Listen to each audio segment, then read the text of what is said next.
आज मन की बात का कार्यक्रम 116 एपिसोड का रहा सर, आज का कार्यक्रम बापू धाम में। हाँ बिल्कुल। आज ये प्रोग्राम हमने बापू धाम में जो एनडीएमसी के जो यहाँ पे वर्कर्स हैं उनकी कॉलोनी है ये, और इसमें हमने रखा था। हमने अध्यक्ष जी से निवेदन किया था कि ये प्रोग्राम हम कर रहे हैं। अध्यक्ष जी भी आप आए, देवराज आहूजा जी भी यहाँ पे आए, दूरदर्शन के विश्व बंधु जी भी यहाँ पे आए हुए हमें कवरेज देने के लिए। मन की बात प्रोग्राम ये मैं इसको देश की धड़कन बोलता हूँ, हार्ट बीट ऑफ इंडिया। आज जो मोदी जी ने विषय जो टच किए हैं वो एक आह्वान किया पूरे देश के लिए, पूरे युवाओं के लिए, पूरी एनजीओज के लिए, और जो खास करके सेल्फ हेल्प ग्रुप है उनके लिए कि वो क्या नहीं कर सकते हैं। उन्होंने डिजिटलाइजेशन से शुरू करके एक पेड़ माँ के नाम 100 करोड़ पौधे लगा चुके पिछले 5 महीने में।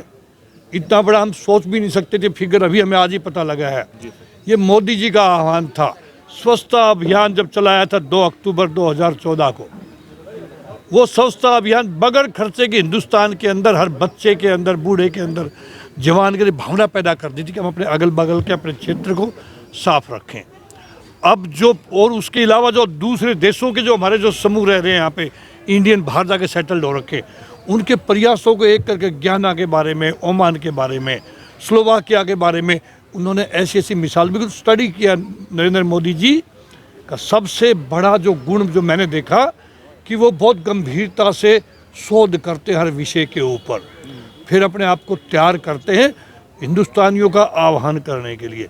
उनकी शैली, उनका बोलने का ढंग और उनका शोध करने का जो तरीका, मैं सल्यूट करता हूं ऐसे प्रधानमंत्री को कि बार बार इस देश में नरेंद्र मोदी जी प्रधानमंत्री बने और हमें ऐसे ही मार्गदर्शन हमारा करते रहे। आज उसके अलावा इन्होंने प्लास्टिक के ऊपर अरुणाचल प्रदेश का उदाहरण दिया, मध्य प्रदेश का उदाहरण दिया, उन्होंने कैसे एक एक लड़कियों को उदाहरण दिया, कतरन से कैसे फैशन के क्लॉथ बन रहे हैं, महाराष्ट्र की 2 बेटियों को उदाहरण दिया। ऐसे प्रधानमंत्री जो ढूंढ के लाते हैं, उनकी रिसर्च टीम को भी मैं सल्यूट करता हूँ। उन्होंने कहा कि पूरा महीना मैं इंतज़ार करता हूँ नमो ऐप के ऊपर रिस्पॉन्सेज आएँ, रिएक्शंस आएँ। आप अंदाजा कौन प्रधानमंत्री कर पाएगा जो इंसान 20 घंटा समर्पित है, उनसे ही हम ये उम्मीद रख सकते हैं, और वो है नरेंद्र मोदी जी। मैंने इसके ऊपर एक पुस्तक लिखी है, मन की बात हार्ट बीट ऑफ इंडिया। मैंने कहा देश की धड़कन। 116वां एपिसोड था, मैंने 112 तक इसमें सम्मिलित किया है, और ये समर्पित इस देश की जनता को ये रिमाइंडर है। नरेंद्र मोदी जी ने एक बार मन की बात कह दी, ये बुक रखी जाएगी, सैकड़ों साल ये रहेगी इतिहास में। डिजिटल कॉपीज भी हमारी सेव की जाएंगी। दूरदर्शन बहुत अच्छा काम कर रहा है कि हमारी इन हर एपिसोड को बेहतरीन तरीके से हमें दिखा रहा है। ऑल इंडिया रेडियो का भी धन्यवाद करूंगा मैं कि उन्होंने भी 116 एपिसोड का मतलब आप समझ सकते हैं, महीने में 1 एपिसोड आती है। 116 महीने हो गए ये लोग लगे हुए हैं, रिसर्च भी करते हैं, उनको श्रोताओं तक पहुंचाते भी हैं। मैं तमाम भाजपा के कार्यकर्ताओं से मैं निवेदन करूंगा कि इनको आत्मसात करें। जो नरेंद्र मोदी जी बता रहे ना, हम भी ऐसा काम करें ताकि हमारा नाम भी नरेंद्र मोदी जी स्क्रीन पे मन की बात प्रोग्राम में ले। उसके लिए निरंतर प्रयास की ज़रूरत है। वो सभी युवाओं से मैं निवेदन करूंगा आपके चैनल के माध्यम से कि कुछ नया करके दिखाएं हम देश के अंदर, ताकि नरेंद्र मोदी जी के अगले 2, 4, 5 एपिसोड्स में उनका जिक्र हो।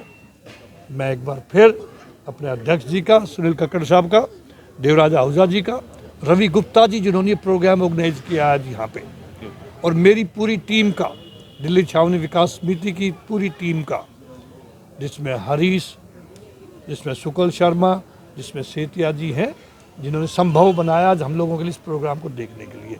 जो भाई डिजिटल स्क्रीन जो लेके आए हैं यहाँ पे, जिससे हमने रिक्वेस्ट किया, टाइम पे आके उन्होंने इंस्टॉल कर दिया, उनका भी हम आभार व्यक्त करेंगे। आप सभी यूट्यूबर्स का आभार व्यक्त करेंगे कि आप इसको इवेंट को कवर करने के लिए यहाँ पे आए। जय हिंद। आप कुछ कहना चाहेंगे सर? हाँ, बहुत अच्छा ये जो युग युगांतर तक याद किया जाने वाला ये एपिसोड है, जो प्रधानमंत्री मोदी जी के माध्यम से जनता के उस वर्ग तक पहुंचता है जहां पर प्रसारण की सुविधा एक टेलीविज़न के माध्यम से या एक रेडियो के माध्यम से पहुंच पाती है, उस ग्रामीण तक, उस उद्यमी तक और एक बच्चे से लेकर के बड़े तक जो भी जहां पर है वो आस लगाए बैठा रहता है कि मन की बात आएगी तो उसके अंदर कुछ नया क्या आएगा।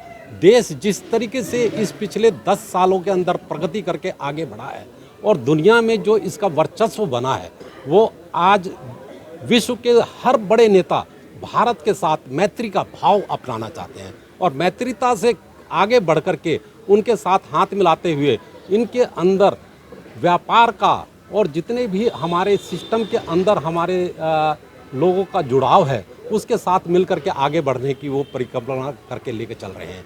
प्रधानमंत्री मोदी जी का जो ये आह्वान है वो दुनिया को एक श्रेष्ठ भारत के नाम से आगे बढ़ाने का एक संकल्प लेकर के आगे बढ़ रहे हैं, तो ये बहुत बड़ी बात है। मैं एक चीज़ इसके अंदर जोड़ना चाहूँगा कि जिस तरीके से युवाओं के अंदर जो जोश है और जो हमारे पीढ़ी जो 60 या 70 के पास पहुंच चुकी है, उनके पास टैलेंट और उनके पास जो स्किल का लेवल है उसको इम्प्रूव करने के लिए युवाओं के अंदर जोश लाएं। उनके पास बहुत सामर्थ्य है। हमारे युवाओं को, जो युवा हमारे देश छोड़ करके पढ़ लिख करके बाहर की तरफ माइग्रेट होते हैं, उनसे भी हमारा आग्रह है कि वो देश के अंदर आकर के जो प्रधानमंत्री का स्टार्टअप योजना है, जो इस तरीके से योजनाओं में अपनी भागीदारी करें।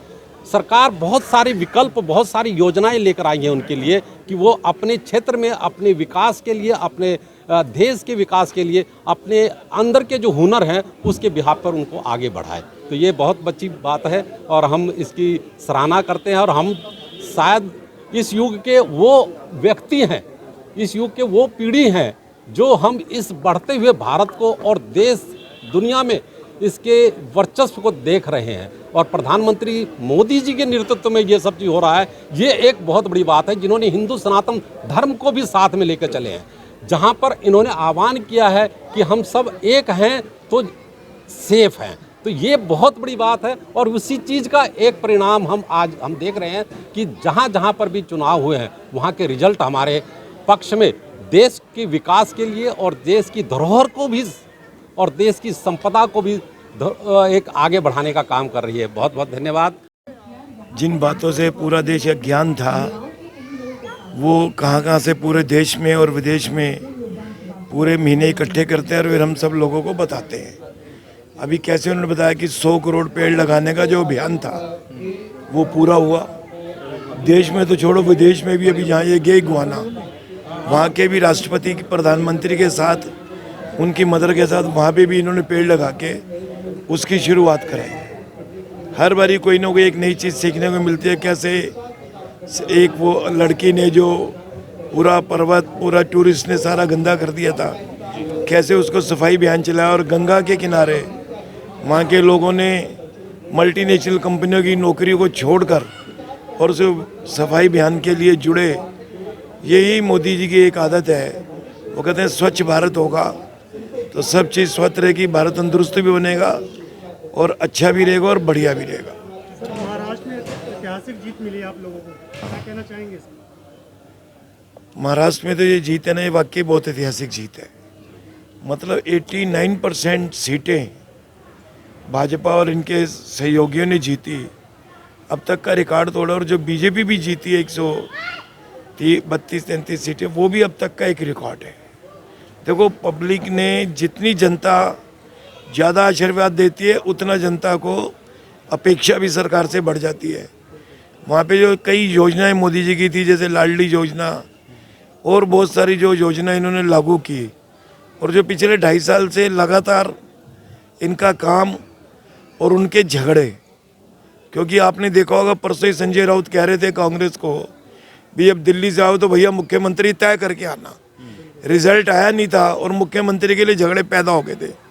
हमारे तीनों नेताओं की अलग अलग पार्टी है, आपने सुना होगा, उन्होंने कहा कि हम लोग मिलके बैठेंगे और इसका जो भी समाधान होगा हम इसको निकालेंगे और आगे बढ़िया तरीके से 5 साल भाजपा युति की वहाँ सरकार चलेगी। मोदी जी जिन्होंने लगातार पिछले 10 वर्षों में 116वां आज एपिसोड के रूप में हम सब यहाँ बैठे हैं। हमारे बीच में बड़ा हर्ष का विषय है, आज हमारे जिला अध्यक्ष आदरणीय सुनील कक्कड़ जी, हमारे जो TC राव जी जो संयोजक हैं कार्यक्रम के, हमारे मंडल अध्यक्ष यहाँ के प्रेम पाठक जी, हमारे विस्तारक जी यहाँ बैठे, सज्जन सिंह जी जो।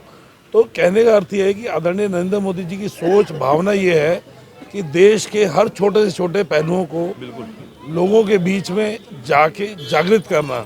जैसे राव साहब ने कहा हर चीज़ का शोध करते हैं, शोध ऐसे करते हैं जब उनको सुझाव जाते हैं तो वो सुझाव मांगते हैं, वो ये नहीं कहते मुझे सब पता है। उन्होंने एक आह्वान किया कि लाइब्रेरी के माध्यम से अपना पढ़ना चाहिए, NCC के माध्यम से 5000 स्कूल हैं हमको जोड़ना चाहिए। आदरणीय हमारे जो मार्गदर्शक थे विवेकानंद जी, उनकी जयंती आ रही है अभी, अपने 5 जनवरी को वो मनाने का आह्वान किया। फिर उसके बाद 112वीं जयंती उन्होंने भारत मंडपम के अंदर उन्होंने जो विकसित भारत के लिए युवाओं को डायलॉग रखा। तो और जो पेड़ की बात की, एक पेड़ माँ के नाम, हमने तो अपने पिता के नाम भी लगाया है। तो आदरणीय मोदी जी की एक एक बात, स्पैरोज जिससे हम इतना प्यार करते थे, है ना, कुरैया जो थी वो आज हमारे बीच में, इन्होंने उसका भी आह्वान किया। सफाई के लिए वो वैसे इतने प्रिय हैं। आई मीन टू से कि एक एक पहलू उनका ऐसा है जो भारत की भावनाओं को, भारत के इतिहास को दोहराता है। उन्होंने कहा कि विदेश में भी, चाहे गुआना की बात की, अभी विदेश में होते हैं, वो भारत का इतिहास और उपनिषद जो हमारा उसको पढ़ने की बात की है। तो मेरा केवल अपना कहना ये है कि आदरणीय नरेंद्र मोदी जी के पहलू हम उनका विचार भी करें, उनके ऊपर हम अपना आचरण करें, यही मेरा कहना है। धन्यवाद। माता की नरेंद्र मोदी, नरेंद्र मोदी, नरेंद्र मोदी, बहन बांसुरी स्वराज, वीरेंद्र सचदेवा, भाई सुनील कक्कड़, भारत माता की